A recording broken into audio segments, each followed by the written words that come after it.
said we'd take a trip every summer down to Mississippi to visit my granny in her antebellum world. I'd run barefoot all day long, climbing trees just free as a song. One day I happened to catch myself a squirrel. Well, I stuffed him down in an old shoe box and punched a couple holes in the top. When Sunday came, I snuck him into church. Well, I was sitting way back in the very last pew, showing him my good buddy Hugh, when that squirrel got loose and went totally berserk. What happened next is hard to tell. Some thought it was heaven, some thought it was hell, but the fact that something was among us was plain to see. As the choir sang, I surrender all, the squirrel ran apart of numerous coveralls. He jumped to his feet and said, "Some's got a hold on me." Yeah, the day the squirrel went berserk in the first self-righteous church in that sleepy little town of Pascagoula. It was a fight for survival that broke out in revival. They were jumping pews and shouting hallelujah.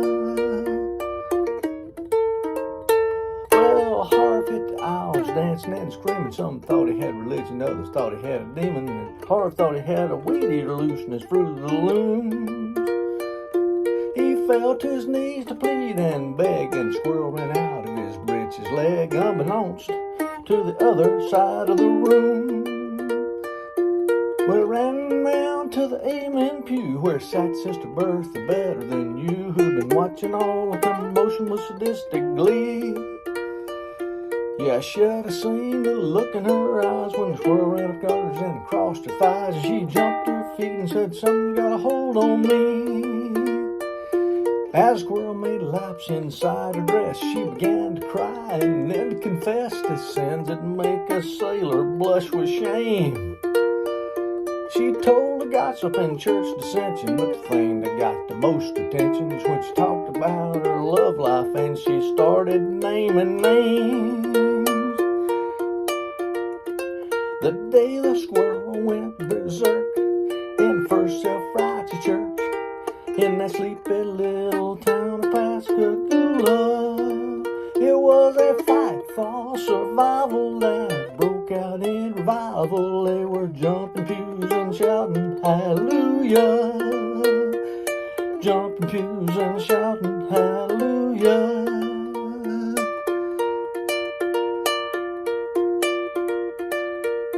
Well, 7 deacons and the pastor got saved, and $25,000 got raised, and 50 volunteered for missions in the Congo on the spot. And even without an invitation, there were at least 500 rededications, and we all got rebaptized whether we needed it or not.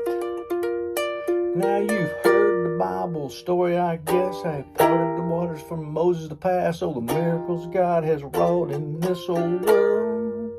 But the one I remember till my dying days, I picked that church block on the narrow way with a half-crazed Mississippi squirrel.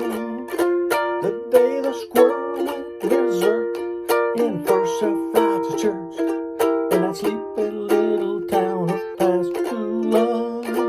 It was a fight for survival that broke out in revival.